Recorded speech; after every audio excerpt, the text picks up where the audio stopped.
All right, welcome to the 2021 Wildwood Platinum 179 DBK. Starting right in the end of the bumper here, just gonna pull that cap off, reach in a little bit, and we got your sewer hose in there. So once that guy's fully extended, it is about 20 feet long. Just take note of those two ears in the adapter there. That's how we'll attach it to your sewer system. And keeping it in the bumper back here just helps keep any sort of stench out of the trailer. Down in the corner here, as well as in each corner of the trailer, you've got these stabilizer jacks. So what they'll do is they'll just come down to the ground and contact another turner, so just to firm them up. And it'll just kind of help get rid of any sort of bounce or sway in the trailer and help keep things firm. Right up above it, we've got your two exterior drains here, your low point drains for your water system. So in the back is blue and the front here is red.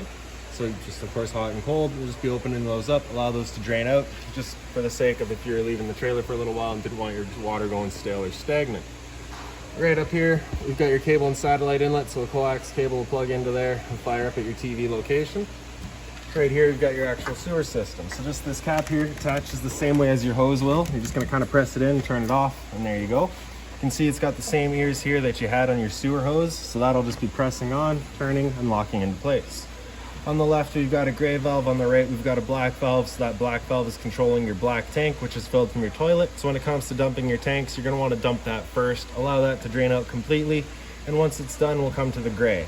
Gray is filled from your sinks as well as your shower, so typically cleaner water. We'll do that last just to help clean out the hose and keep things clean. Right here, we've got your black tank flush. So over time, you may notice you've dumped your tanks. You know for a fact they're all empty, but your black tank is still reading a third or 2/3, whatever it may be. You're just gonna take your water hose and stick it into here, open up that black valve, allow it to run, and that'll just help flush out that tank for you. Just get rid of any sort of debris that might be causing your issue. Right here, we've got your shore cord. So this guy does pull out of the trailer. It's about 20 feet long once fully extended. It's 30 amp end right there. Most campsites are gonna have that. You can just plug straight on in and you're good to go. All right, we do also provide you with an adapter to go down to a 15 amp outlet if you're looking to plug in at home to charge your batteries or run your fridge. Right up top here, you've got your fresh water connection. So you just kind of unscrew that and it pops off.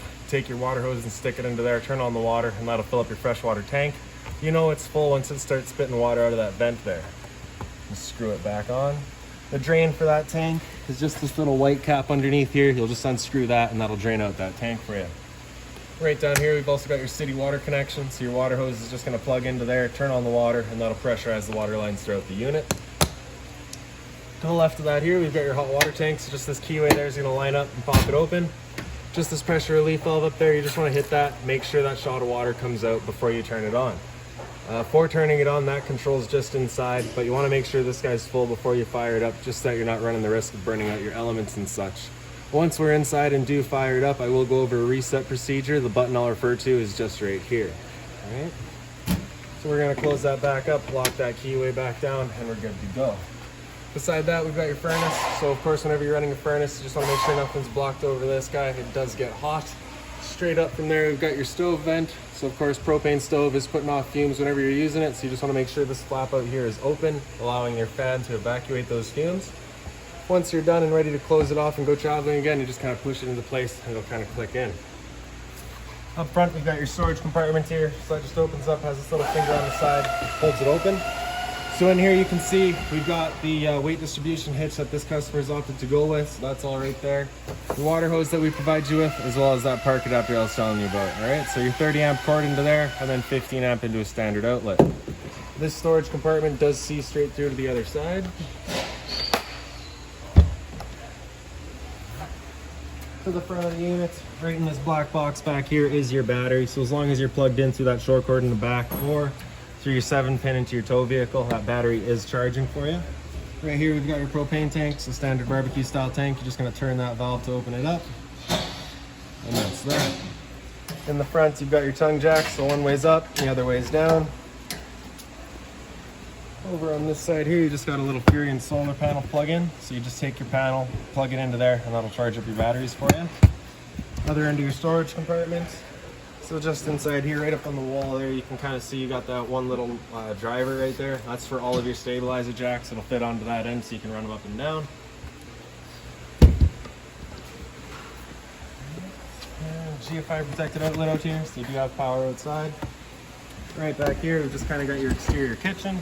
So we'll just pop it open. can see you've got a 120 volt fridge right here. So as long as you're plugged in, this fridge is going for you. Its plug-in is just right up on the wall there with a couple of extras, as well as USB charging in the center. The one little drawer for storage out here, and just a little bit more storage below it.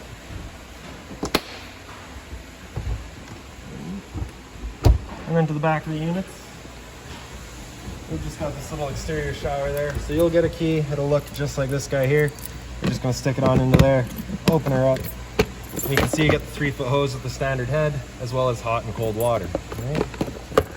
So if the dog's out getting muddy or whatever, you can spray him off before he gets inside. We'll just close this back on up.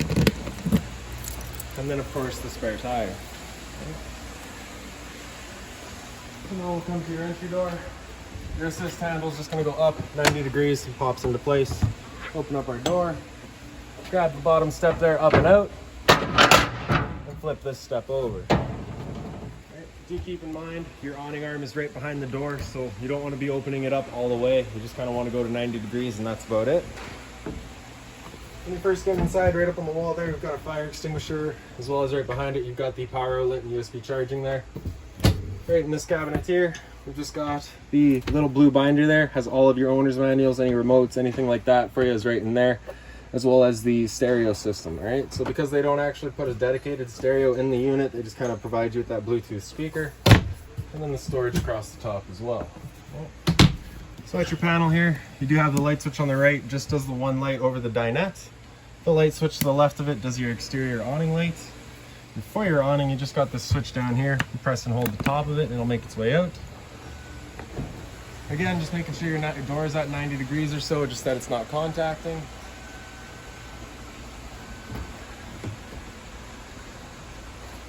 Once that awning is fully extended, you will see a white flap at the end to come down. I don't think we're going to be able to get all the way out there today, but you can just kind of see that flap coming out at the end there now. All right. Now if it were to start raining, it's of course going to hold water. So what you can do is you can just grab either arm, front or rear, and just pull down on it. You can see that changes the pitch of the awning out at the head, allowing water to then run off. Now if you like that angle better, just because it does give you more shade, you can do the same thing at the front, and it'll bring the entirety of it down. However, before you bring it back in, you just want to make sure these guys are fully extended back out and straight, just so that you're not running the risk of bending anything on their way back in. Press and hold the bottom of that button, they'll make their way back in. As they're coming in, and even as you're going out, you just want to make sure that this fabric stays over top of that tube all the time. Otherwise, you do run the risk of letting it hold water, in which case you're just accelerating the growth of mold and mildew. Additionally, once you get up to about 15-20 kilometers an hour of wind, you want to make sure this guy comes back in, just because it does catch the wind and you again run the risk of bending arms. Okay. So right up top from that, we've got your water heater on the right here. So just turn that on. That little red light up there will come on. Once that red light turns off, that's your ignition sequence started. All right, it'll try that 3 times, and if it hasn't fired up after the 3rd try, that light's going to come on. It's going to stay on. At that point, you'll be going out and using that reset button that we'd shown you. So stood right here, you can hear the clicker, that igniter going, and then you can hear the little whir of that flame, so we know that guy's good. To the left of that, we got your water pump, so turn that switch on. Turns on your water pump, drawing out of the freshwater tank to pressurize the system. Straight up from there is your monitoring system. So on the left, we got battery. So it tells you your battery charge level. So because we're plugged in right now, we're currently C for charging. G would be good, F is fair, and L is low. For your fresh tank, as you fill that up, it'll go to 1/3, 2/3, and full. Same idea for your black and your gray. USB charger right on the wall there. And for your dinette, you can just pull up on that off to the side. You get another power outlet there. The 2 legs are just going to go down onto the floor. The dinette just kind of sits on a little finger, I guess, that the dinettes have underneath them. All right. And then you're just going to take the back cushions into the center. And that is one of your bunks. All right. So just the reverse to bring it back up. Cushions back out. Table up. All right. Legs into place. Line up the table.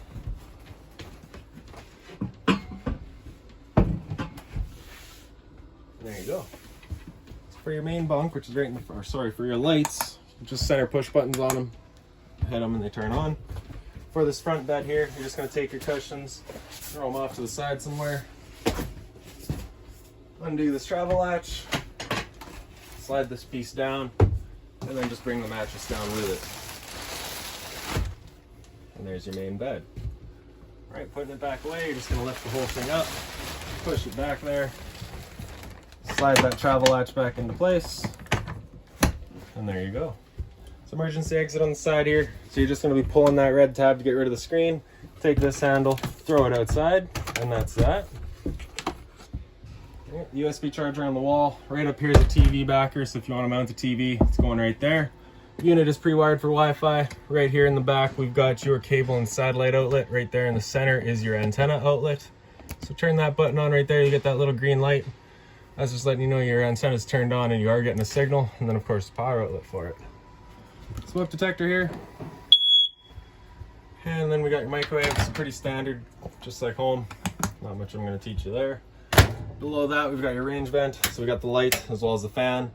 So this is that fan that you want turned on for that vent that was outside that we'd shown you. For the stove, it's just the bifold cover. It's just going to flip back. And then turn your knobs on, turn it over to high, and the igniter fires them up automatically. The reason I say turn your knobs on first is because that's actually what activates your igniter. So you can see it doesn't go there, and you're just dumping propane. So turn it on, and then flip it, all right? And we can turn it off, close it up. Below that's a little bit of storage. And below that again is your furnace. Just on the other side of the wall here, we've got your LP detector. So propane's heavier than air, it'll sit on the floor. This guy will detect it and start going off just like your smoke detector, except a little bit louder. Right over top of your sink, you got one little light there, as well as a power outlet. Double-sided sink covers here, and they are hard covers, so you can actually, take the pot off the stove and stick them down. Just be careful you're not leaving them there for too long. A little bit of storage above, and again some storage below. Just being mindful when using this storage compartment, as your drains are right there. If you're looking to winterize the unit yourself when it comes time, your water pump is right back here, and the hot water tank is right back here. Right? Your fridge now, so you just got that travel latch there, just going to slide that over, then you can open up the top. You got access to your freezer. Temperature control is right in the back. On the bottom is your fridge. Temperature control right across the top. And right down here we've got your converter, so just going to press it top and center, it'll pop on open. Get all of your breakers over on the left there. Whenever a breaker breaks, it'll sit in the middle, so just turn it off and then back on, and then you got all of your fuses on the side here. Right up behind your dinettes, we've just got your thermostat there, so this just runs your furnace there. So you're gonna turn it over to the right and you're gonna hear a click, just like that. And then anywhere up to the top is your hottest, anywhere in the middle is kind of your temperature selection. USB charging beside it, the storage above your dinette here. So if you're ever worried about your furnace, whether or not it's actually going, you can just come and check it. And that little blue glow right there, that's your flame, you know you're good to go. Once you're done with it, you're just going to slide it all the way over to the left until you hear it click, and that's that.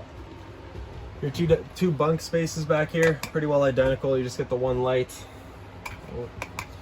Same thing underneath. And then just kind of the doghouse below, a little bit of storage, whatever you want to use it for. And then into the bathroom here, it's the light, again, just a center push button. In the back you get a roof vent, so just turn that knob to open it up. Button in the back turns on the fan. For your shower you get the standard hose and head, of course hot and cold water. Toilet here with the foot lever just on the right side there. A little bit of storage beneath your sink, again just being mindful of your drains. Some GFI protected outlet here, so test on the left, reset in the center, so if you ever have an outlet that doesn't work, this is a good thing to come and check first. Hot and cold water, of course. And then your medicine cabinet there. And that is really about it for this little guy, other than your air conditioner. So you got your one control in the front here, so that's going to be your fan speed. You get low fan again, don't ask me why. And then you get high fan, so that's just moving air, that's just the fan, there's no cooling there. And then you come into low cool, it's going to run your low fan with cooling, and then high fan with cooling. Behind that, we've got this temperature selection knob. You can see we've got it all the way over to cold right now. It's pretty well where it's going to spend its life. They only have the heat there would be as if the unit were to come with an optional heat pump, which it doesn't. The unit has, you know, a dedicated furnace, so we don't need the heat pumps. That's just going to be staying on cold all the time. All right. And now that is it. If you've got any other questions on the unit, please feel free to give us a call, 204-237-7272.